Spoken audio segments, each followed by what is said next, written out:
All of us are dead season 2 இந்த வருஷம் வருமா இல்ல 2027ல தான் வருமா? அதோட சீசன் 1 தமிழ் டப்பிங்ல ரிலீஸ் பண்ணுவாங்களான்னு இந்த ரெண்டு கேள்வி தான் இப்போ all of us are dead fans மைண்ட்ல ஓடிக்கிட்டு இருக்குன்னு நினைக்கிறேன். சோ அதுக்கான பதில இந்த வீடியோல பாத்துடலாம். இப்போ ரீசெண்டா நெட்ஃபிளிக்ஸ் பாத்தீங்கன்னா 2026ல அப்கமிங் என்னென்ன கொரியன் டிராமாஸ்லாம் ரிலீஸ் பண்ண போறோம் அப்படிங்கிற மாதிரி ஒரு டீசர் விட்டுருக்காங்க.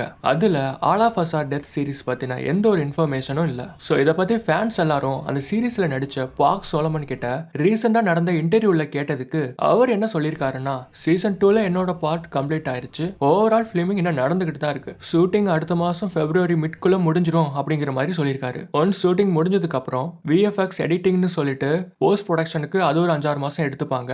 அதோட இன்டர்நேஷனல் டப்பிங் அப்படின்னு சொல்லிட்டு அது ஒரு 2 மாசம் போகும். ஸோ கிரியேட்டர்ஸோட கணிப்புல பாத்தீங்கன்னா சீசன் 2 எப்போ ரிலீஸ் ஆகும்னா ஜனவரி இல்லைன்னா பிப்ரவரி 2027 ரிலீஸ் ஆக வாய்ப்பு இருக்கு. சப்போஸ் போஸ்ட் ப்ரொடக்ஷன்ல மேக்கர்ஸ் வந்து கொஞ்சம் தீவிரமா வேலை பார்த்தாங்கன்னா இந்த வருஷம் டிசம்பரே ரிலீஸ் ஆக சின்னதா வாய்ப்பு இருக்கு. தமிழ் டப்பிங் பத்தி சொல்லணும்னா அபிஷியலா எந்த அப்டேட்டும் இல்ல. ஆனா ஸ்குவிட் கேம் மாதிரி all of us are dead சீரிஸும் தமிழ் ஆடியன்ஸ் மத்தியில ரொம்ப ஃபேமஸா இருக்கிறதுனால நெட்ஃபிளிக்ஸ் சீசன் 2 ரிலீஸ்க்கு ஒரு 2 மாசத்துக்கு முன்னாடி வழக்கம் போல டப் பண்ணி ரிலீஸ் பண்றதுக்கு வாய்ப்பு இருக்கு. ஓகே கைஸ், இதே மாதிரி கேட்ராமா அப்டேட்ஸ் அண்ட் ரிவ்யூஸ்லாம் நம்ம சேனல்ல நிறைய இருக்கு.